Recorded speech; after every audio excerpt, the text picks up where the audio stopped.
D'être dans un musée, c'est un honneur, dans une carrière d'artiste. Et puis en plus, c'est le musée qui est pas loin d'où je me suis établie pendant 20 ans, mon petit coin de paradis entre la Riviera italienne et française. De plus, le musée Cocteau est tellement adapté, il est fait pour que la lumière passe à travers le toit, le ciel. Et le titre « Décalquer l'invisible » correspond tout à fait à ma recherche et mon évolution, qui a été la transparence des matériaux. Voilà une sculpture en verre soufflé qui montre vraiment la légèreté et la transparence à son plus haut sommet. J'ai travaillé dans différents matériaux, pas que le verre soufflé de Murano, mais aussi le bronze, et principalement, j'ai beaucoup travaillé les albâtres. Donc voilà les bronzes. Ce qui est intéressant dans le bronze, c'est qu'on peut choisir différentes patines. Voilà une sculpture sur le thème de l'amour avec une belle patine bleutée. Une autre qui s'appelle Abandon. Donc la sculpture s'exprime par elle-même. Hein. Et derrière, devant la mer, les Trois Grâces. Puis, c'était très important de montrer l'albâtre, parce que ce qui est beau dans l'albâtre, c'est toujours sa transparence. Je vous la tourne parce qu'une sculpture doit être découverte en 3 dimensions, toute polie à la main, à la manière traditionnelle, bien sûr. Nous avons encore ici quelques autres œuvres sur le thème de la transparence. Dans cette œuvre ici, qui est un travail de peinture sur soie, je l'ai appelée l'empreinte. C'est-à-dire que nous sommes décalqués l'invisible. Dans l'invisible, bien sûr, on laisse toujours une empreinte, ou on a une empreinte de nos ancêtres et de notre passé. Et l'empreinte, vous voyez, elle est ici, cachée derrière la toile. Nous avons ici le cœur. Nous voilà encore avec le verre soufflé, le coffret comme un livre, avec les chapitres de notre vie, les cicatrices. Et à l'intérieur de nous tous, nous avons ce cœur vivant. Et regardez bien de très près, vous avez les larmes du cœur qui coulent.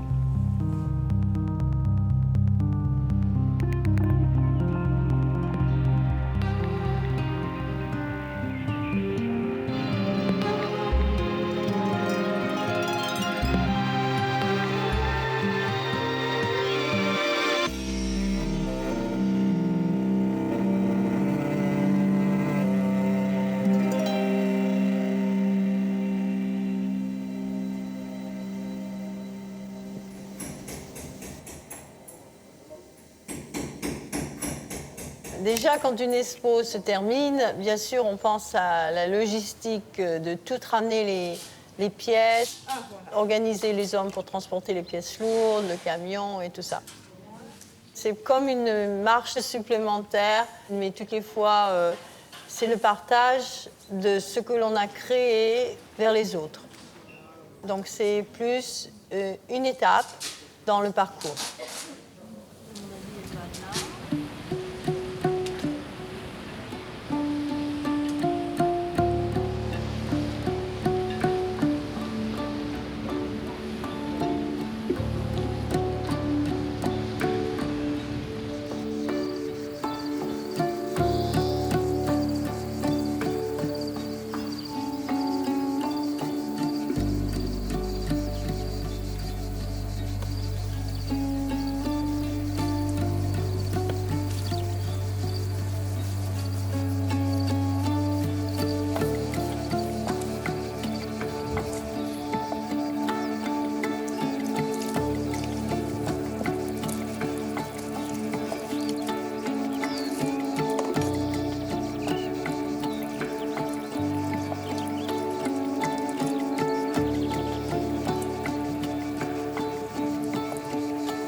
Alors ici, on est dans mon nid, dans le nid que j'ai choisi sur cette planète.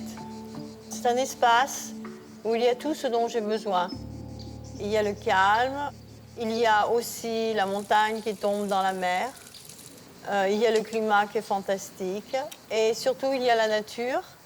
Et c'est là où j'ai pu faire mon atelier vue mer où mon regard se perd dans l'immensité de la mer.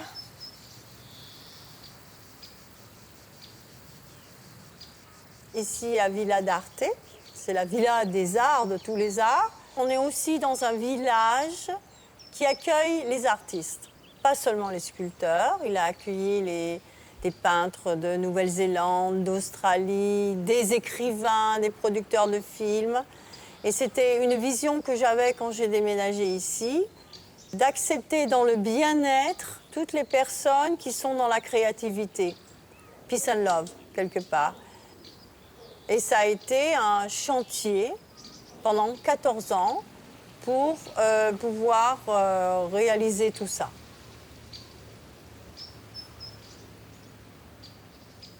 J'ai traité le projet comme une immense sculpture par lui-même et donc j'ai dû être créative chaque jour pour pouvoir y arriver, créative financièrement, créative dans la construction, créative pour résoudre les problèmes. Et pour moi, c'était Villa d'Arte et aussi une œuvre d'art.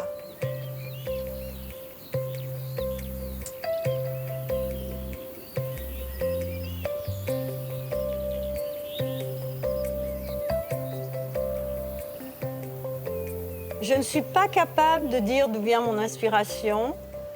Simplement, je crois à être. Seulement, je transmets ce que je suis, ce que je vis. C'est plutôt intuitif. Et suivant comment je suis, mon inspiration, c'est moi-même. Hein. C'est être capable de transmettre ce que l'on est.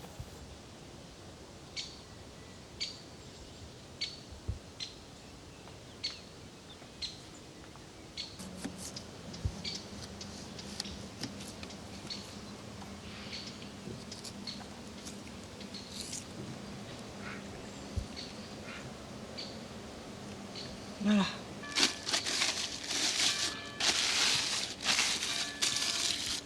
Voilà. Le thème que j'ai travaillé depuis 30 ans, c'est l'amour. Alors l'amour, c'est au sens large du terme. Hein, c'est vrai que j'ai fait beaucoup de corps de femmes. Pourquoi? Parce que je représentais qui j'étais à différents moments de ma vie. La féminité, la maternité, très important pour moi. Quand je parle d'amour, je parle aussi d'amour de soi-même, la présence, la force intérieure, l'amour inconditionnel. Donc l'amour comprend beaucoup de choses.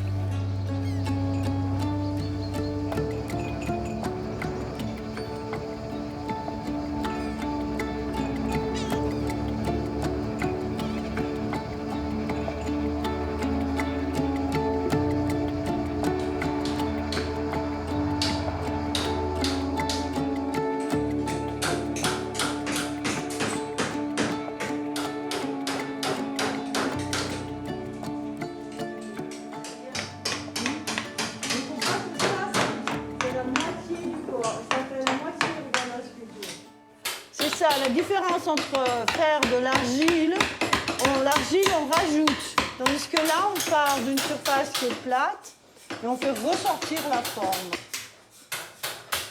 Donc là je refais les dents. Je pense pas en termes de lèvres, mais je pense en termes de dents. Qu'est-ce qu'il y a dessous qui fait qu'on a cette forme? Là elle a un peu la bouche travers. Donc quand on travaille, on s'occupe beaucoup de la symétrie, faire un peu d'un côté et un peu de l'autre. Parce qu'on a vite fait d'aller de travers. Voyons voir si c'est droit. Eh bien, pas du tout. Ce point-là est plus haut que ce point en face. Donc on va descendre là. Voilà, première chose, c'est ça. J'ai eu ces capacités d'être un sculpteur, je ne sais pas d'où ça vient, mais ça m'a apporté tellement de bonheur que je le retransmets aux gens du monde entier. J'ai enseigné dans le monde entier. Et je vois ça comme un devoir parce que c'est là où je fais le moins d'argent, c'est en enseignant. Donc c'est plutôt pour toutes les autres raisons que de gagner ma vie, de voir les gens heureux et tant que je peux, je le fais. Voilà. C'est une question de retransmettre ces connaissances. Et là, on est pas dans ce sens-là. Donc le projet, c'est un chat égyptien, c'est-à-dire qu'il faut lui donner la grâce de chat égyptien en ne faisant pas trop de détails. On y est, l'espace yeux, les oreilles. Mais c'est pas évident, attention. J'ai choisi la sculpture parce qu'elle est 3 dimensions. La peinture, j'ai fait beaucoup de peinture pendant longtemps, c'est des 2 dimensions.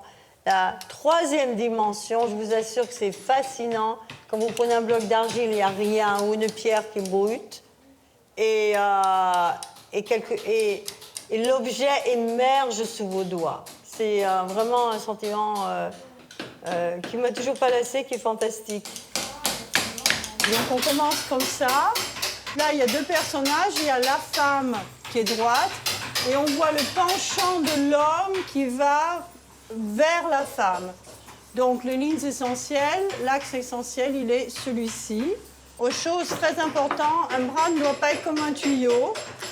Donc imaginons qu'on ait l'épaule ici. On trace la structure qui est les os.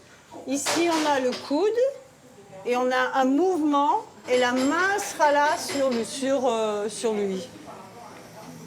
Donc première chose, on va faire les éléments qui sont vers nous et après on va faire les autres. Donc on va bien marquer le bras avec sa pesanteur. Et après, simple, on lime. Et là, on commence déjà à voir, alors que ce n'était que suggéré, la forme du bras du personnage.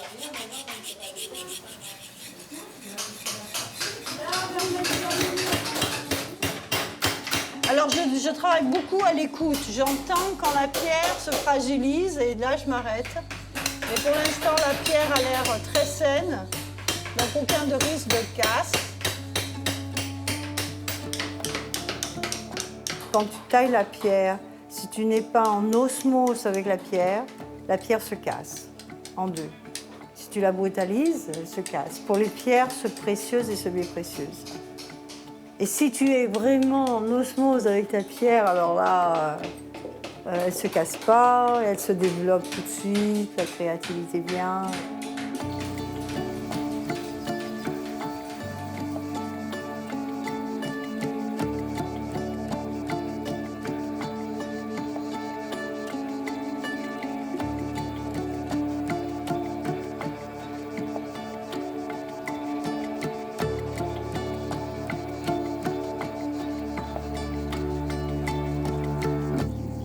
À force de sculpter et de toucher la pierre et tout ça, moi je suis même capable de voir l'aura de la pierre. C'est-à-dire que je vois les lignes extérieures, les formes, et je vois quelles sont les veines à l'intérieur de la pierre, le cœur de la matière. Mais je vois aussi, je sais si une pierre est bonne ou pas bonne, si elle va se casser, sans même la toucher. J'ai eu 3 ans de formation avec un tailleur de pierre qui réparait les cathédrales.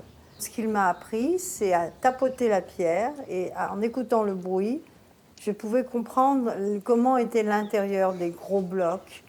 Et en tac-tac, hop, le bloc se cassait en 2. Donc même les tailleurs de pierre des temps passés arrivaient à développer cet état de savoir ce qui se passait à l'intérieur des pierres. Sur l'étagère des pierres,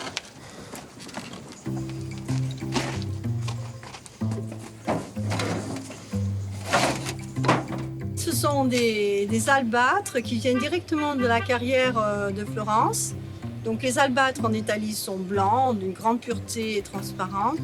Il y a aussi bien sûr les albâtres de toutes les couleurs, dont ceux du Colorado, rose, vert et orange du Utah, magnifique.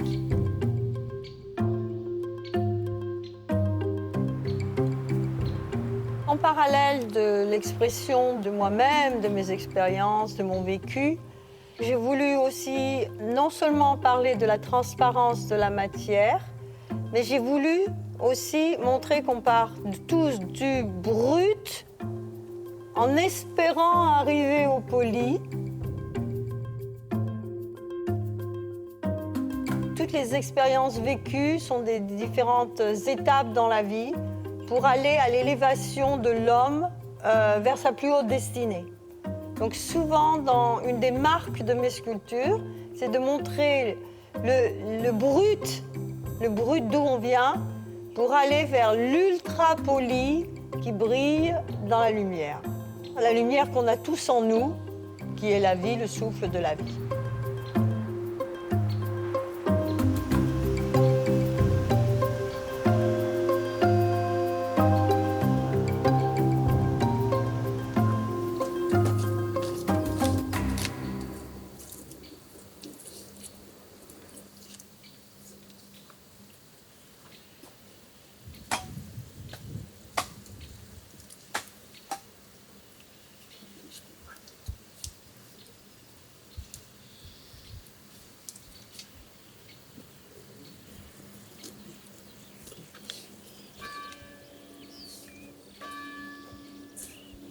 Il y a deux façons de créer. Ou vous avez un projet et vous le transposez dans la matière, ou alors vous allez intuitivement avec la matière.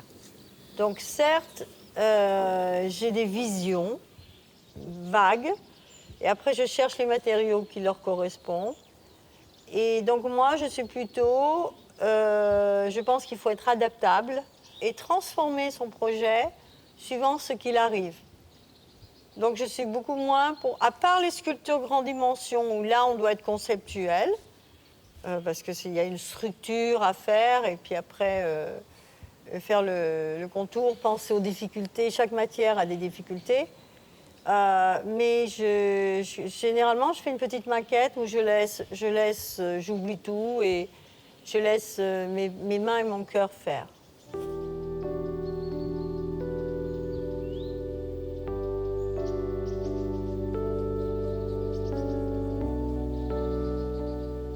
Quand je sculpte, je laisse le divin passer en moi, et c'est un mode de transition où on est conscient, et on est ancré par la matière de toute façon, mais il y a aussi une partie comme une antenne où on est connecté au divin, et c'est ce qui permet à l'énergie créative de faire une création.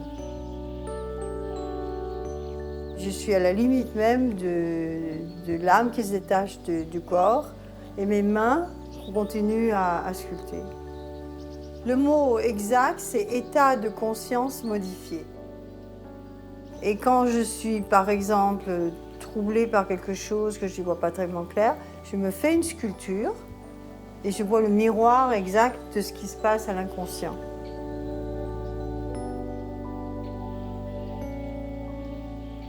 C'est un chemin initiatique, l'art. Donc, c'est une évolution dans beaucoup de domaines. D'abord de la connaissance de soi, l'évolution de la connaissance de soi, et aussi l'ouverture du cœur avec les autres et pour les autres.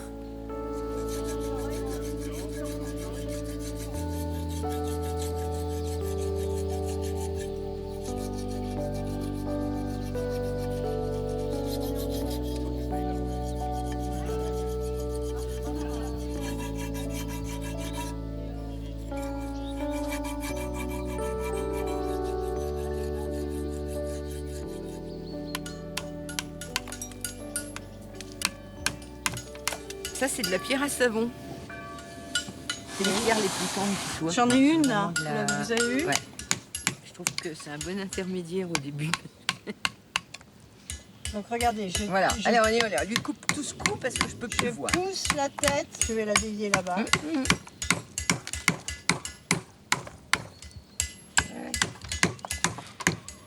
j'étais en train de me dire, je vais lui enlever carrément, moi. Ah, tant pis, il n'y aura pas de tête, mais je préfère qu'il n'y ait pas de tête plutôt que ce cou. Voilà, je lui fais même, elle regarde, elle encore- s'en va elle par s'en va là, par là. et elle dit coucou, Et t'as elle vu? dit- Ouais, elle lui fait un pied de nez.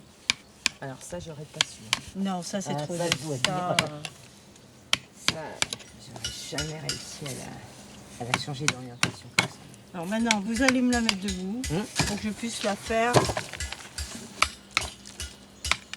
Voilà. Et j'ai la tête même ici. Voilà, ça, c'est pas mal du Ah tout. là, c'est vraiment bien. Vraiment bien. Ah, j'en reviens pas, moi.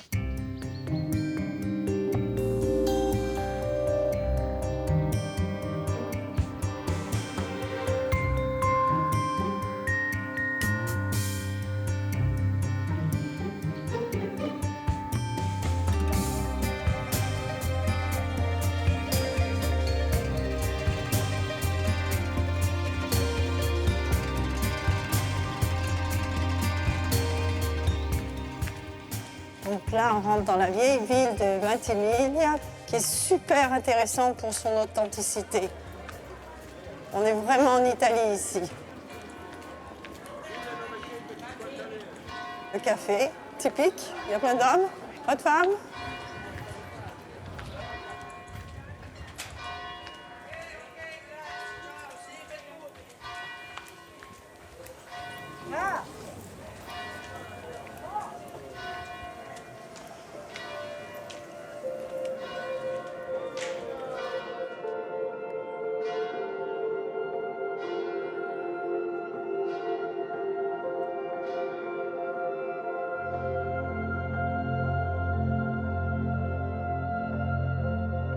Nous sommes dans la cathédrale de Ventimiglia et nous allons aller dans la crypte. Et une autre cathédrale a été construite sous cette cathédrale. Et c'est là que je vais emmener mes élèves pour un projet sculptural assez fabuleux, sculpté sur la pierre de cathédrale comme faisait dans l'ancien.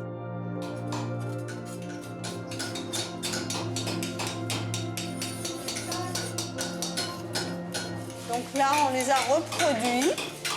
Et donc au début, chaque élève a choisi un motif qui leur convient. Et après, on a taillé comme sur la pierre de cathédrale elle-même, de la même façon que nos anciens construisaient les cathédrales et les pyramides. Donc, ce qui est très important dans chaque sculpture choisie, derrière, il y a un symbole universel et cosmique. Par exemple, dans une pièce comme ça, il y a le symbole de l'infini. Et vous avez en même temps les cercles de la spirale, le symbole de la spirale. On est tous reliés au cosmos. C'est la reliance de l'homme avec l'univers qui a toujours été transmis dans les œuvres sacrées. Ici, pourquoi voit-on la grappe? La grappe de raisin, le symbole, c'est la vie, c'est le sang qui coule dans l'homme et qui est symbole de la vie. Encore une fois, l'infini. Il y a toute une autre partie.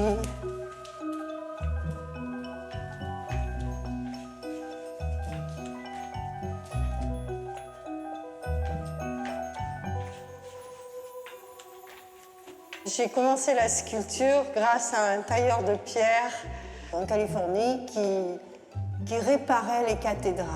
Et d'où cet intérêt pour moi de retourner aux sources dans les cathédrales, là où j'ai pu commencer la passion de ma vie et apprendre ce métier exceptionnel.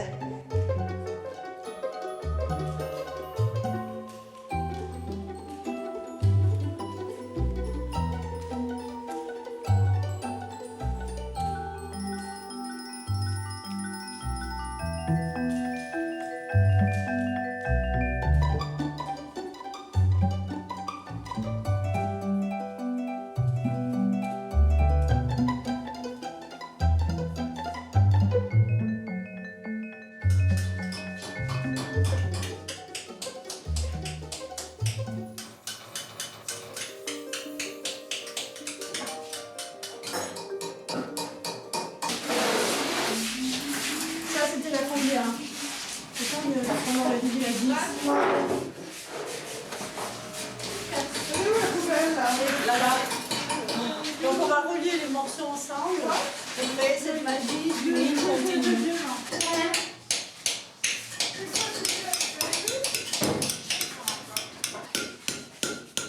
Alors je devrais mettre notre cheval peut-être.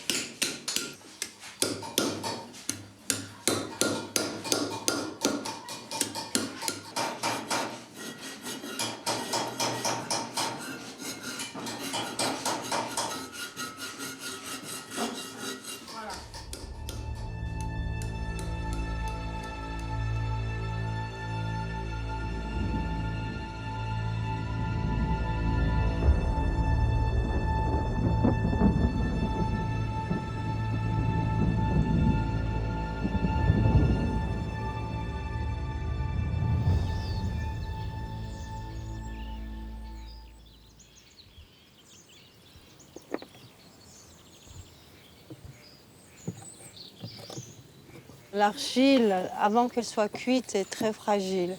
Une fois cuite, elle ne se casse plus. Et donc, avec l'humidité d'une tornade dans l'atelier, même qu'elle soit protégée, elle a collapsé. Et donc, il faut s'adapter. Et cette grande sculpture est devenue... elle est en morceaux. Par contre, je trouve les morceaux super intéressants. Et j'ai pensé qu'en la mettant sur ce socle, regarde, je vais la reconstruire. Parce que je trouve le nez, tout ça, je vais la reconstruire morceau par morceau. Et faire une autre sculpture que je vais peut-être appeler, je pense, dualité. Je vais la mettre comme ça. Une situation de ce genre, où j'ai mis des heures à essayer de monter la structure, et elle collapse devant moi. Émotionnellement, si on n'est pas préparé, c'est très dur.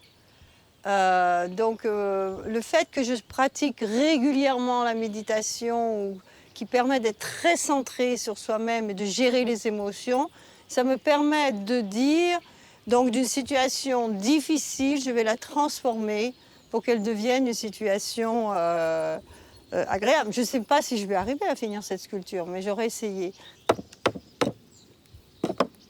C'est cassé toute seule, tu vois. Moi aussi, je change avec les années, donc mes objectifs et mes priorités changent. Voilà, donc je vis dans le présent et j'essaye de faire chaque jour le mieux possible.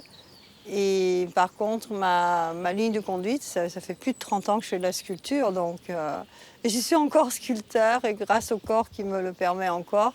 Et de toute façon, la sculpture et le travail de la pierre est aussi thérapeutique. Il nous ramène aux choses essentielles.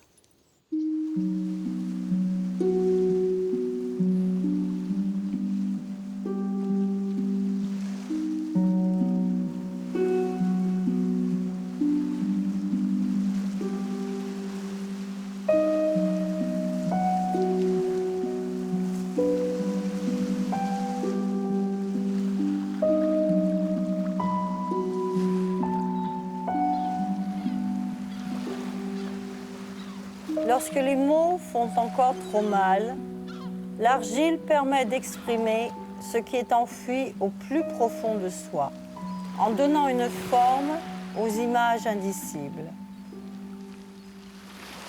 L'œuvre qui puise à la source même de l'inconscient ne peut pas trahir, ne doit pas mentir, mais force à tout révéler. Car la sculpture est un langage.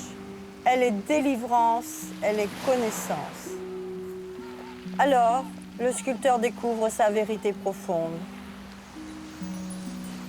Et tel l'alchimiste qui changerait le plomb en or, il transforme la souffrance en doux plaisir. Il fait de la douleur une ineffable joie et il quitte la tristesse pour accéder au pur bonheur. Le chemin initiatique de la sculpture.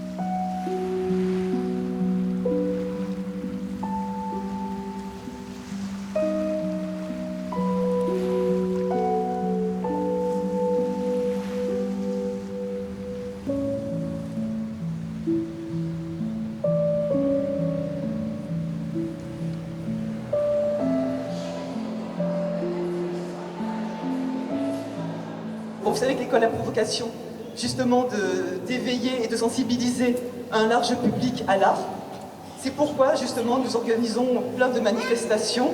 Donc pour vous dire que nous clôturons tout ce cycle d'exposition aujourd'hui avec les travaux des élèves. C'est l'aboutissement d'une année de travail. Et je crois que la plus belle récompense pour tous ces élèves, c'est de pouvoir partager ces œuvres qu'ils ont réalisées au cours de l'année avec vous, avec tout le public, et de créer ainsi une connexion. Merci à eux, un grand merci aux professeurs, et je vous laisse maintenant découvrir cette exposition. Vous le verrez aux multiples talents, puisque nous savons tous que l'art est multiple. Merci de votre présence et belle découverte.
Pour accomplir ce que j'ai accompli, d'être prof, d'avoir fait fonctionner ce village d'art, il ne fallait pas seulement des bonnes techniques en sculpture et de réaliser des œuvres, il fallait aussi une compréhension des autres et de beaucoup de domaines. Ça peut être la gestion, ça peut être le marketing, c'est un tout.